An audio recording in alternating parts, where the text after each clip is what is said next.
Fabrizio Romano is yet to utter those three magic words.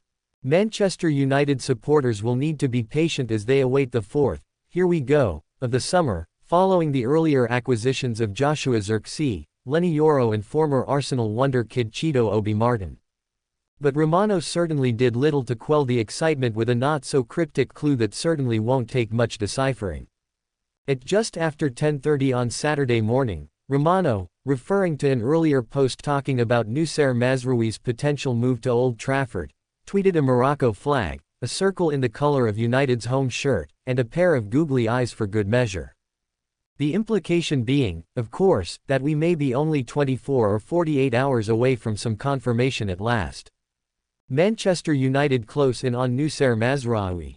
Mazraoui is all but certain to become the latest addition to Erik ten Hag's side. A versatile, two-footed fullback who offers depth on both the right and the left flank, Ten Hag's former Ajax stalwart is allegedly on his way to England's northwest for a fee of £21 million, per Foot Mercato. And while Mazraoui did feature during Bayern Munich's 2-1 preseason friendly victory over Tottenham Hotspur, Vincent Kompany edging out Ange Postecoglou, this appears to have been a farewell appearance for a man who played the final 25 minutes or so hour in the Korean capital of Seoul. Florian Plettenberg, the Sky Germany reporter, wrote on X that, while Mazraoui to United is not a done deal yet, an agreement is in place between the Morocco international and the Ineos Rand Premier League powerhouses. Mazraoui is very keen on the move, and his wish should soon become a reality. Bayern Munich yet to agree Mazraoui in De Ligt sale. According to ESPN, Manchester United saw a combined bid for Mazraoui and centre-half Matthijs De Ligt rejected by Bayern Munich on Friday. The Bavarian giants reportedly want £55 million for the defensive duo, both of whom do not appear to be part of Kompany's plans at the Allianz Arena. Presumably, the rejection means United's offer fell short of that magic number. But £55 million for two international players who would add invaluable depth to Ten Hag's backline still feels like good business. If previous reports are to be believed, Mazraoui will account for around £21 million of that fee with De Ligt, a teammate of his at both Ajax and Bayern, making up the remaining £34 million. Should things go as planned, Mazraoui could even make his United debut in Saturday's Community Shield clash with Manchester City at Wembley.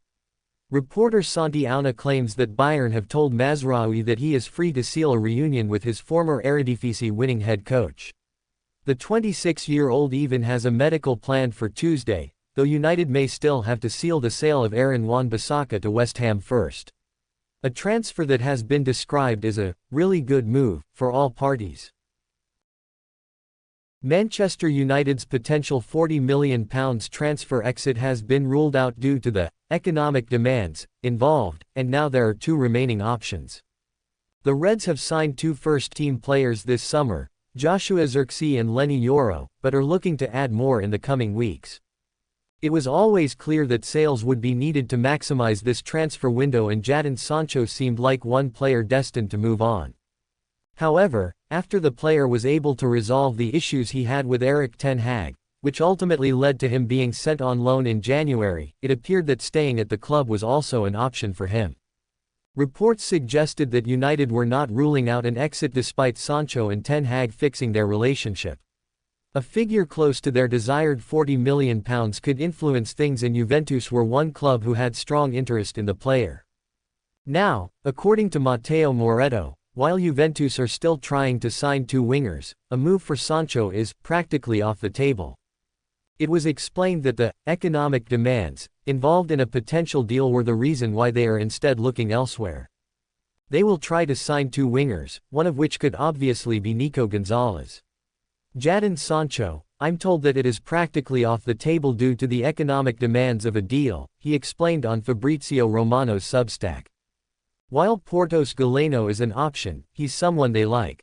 Borussia Dortmund's Karim Adeyemi is also likely off the table due to the cost. United have been firm in their stance that they would be looking for around £40 million for the 24-year-old, and that position would have only solidified more once the player and Ten Hag resolved their issue. Two remaining options. It appears that there are two remaining options for Sancho in the final weeks of the transfer market. One is a potential move to Paris Saint-Germain, who have reportedly agreed personal terms with the winger, but he is not one of their priority players to sign. The other is to stay at Old Trafford and attempt to prove those who have written him off wrong in a new-looked system under Ten Hag. It is appearing more likely by the day that the 24-year-old will end up remaining with the club. Manchester United are confirmed to be missing out on the signing of Benfica midfielder João Neves, as the Eagles' president has announced that he is set to join Paris Saint-Germain. The 19-year-old has established a reputation as one of the most talented engine room prospects on the planet thanks to his rapid rise to prominence with Benfica, whom he has already played 75 times for. Neves has scored 4 goals and set up 3 more from his deep-lying position for the Eagles, winning the 2022-23 Primeira Liga title in addition to this year's Portuguese Super Cup. After conjuring up 3 goals and 2 assists from 55 matches last season, the 2004-born prospect unsurprisingly forced his way into Portugal's Euro 2024 squad, featuring twice as the Selecao reached the quarter-finals. Man United were formerly considered one of the leading contenders to sign Neves, who signed a new Benfica deal until 2028 last summer, and that agreement included a release clause of circa £101 million. Benfica chief confirms Neves's PSG move. Amid claims that Benfica would not allow Neves to leave unless that 9-figure option was triggered in full, Man United, who were apparently knocked back a couple of times, ended up cooling their interest. The Red Devils' backing off allowed Paris Saint-Germain to swoop in, and it was reported earlier this week that the French champions had struck a deal to bring him to Paris for €70 million, £59.7 million. That deal has now been confirmed by Benfica's president Rui Costa, who insisted that the Eagles could not turn down such an offer, having already rubbished claims that Neves would only leave if his release clause was triggered. Yes, it's all done. It's sad to see João leaving us, he's a top player and top guy, but we can't reject a €70 million package as of today. It's simple, we can't say no, Costa told the press. In a previous conference a couple of weeks ago, Costa addressed the £101 million rumors, saying, "I never said that João Neves would only leave for his €120 million, £101 million release clause, and therefore, those claims are false." Man United could still benefit from Neves' snub. Man United focusing on the captures of Joshua Zirkzee and Lenny Yoro allowed PSG to strike a deal for Neves, whom the Red Devils could have certainly afforded at the start of the summer. However, Erik ten Hag's side could actually benefit from that agreement between Benfica and PSG, who may be more open to selling Manuel Ugarte once Neves is through the door. Both players are most comfortable in the number 6 position, but with head coach Luis Enrique usually opting for just one deep-lying midfielder in a 4-3-3, Ugarte may need to leave if he wants regular minutes elsewhere.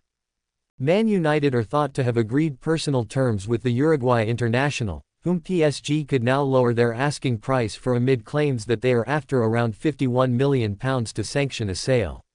Real Sociedad's Martin Zubimendi and free agent Adrien Rabiot, whom Man United came close to signing in 2022, are both alternative options for Ten Hag. Manchester United are set to lose Rasmus Højlund to injury for roughly 6 weeks. While a disappointment for Højlund, it will open a door for another striker. The likes of Marcus Rashford and Joshua Zirkzee will look to see if they can step into that space. But an incoming Manchester United striker could also be in contention. It's one that has been rumored for a short while, but has now been confirmed. That's because Sky Sports have confirmed that Manchester United have agreed a deal to sign Chido Obi Martin. The TV station report that the Denmark youth international turned down more lucrative offers from Germany to join United. They also confirm that his medical is expected to take place in the coming days. It seems that United will be able to call upon another striker to carry the burden and challenge the current strikers at the club.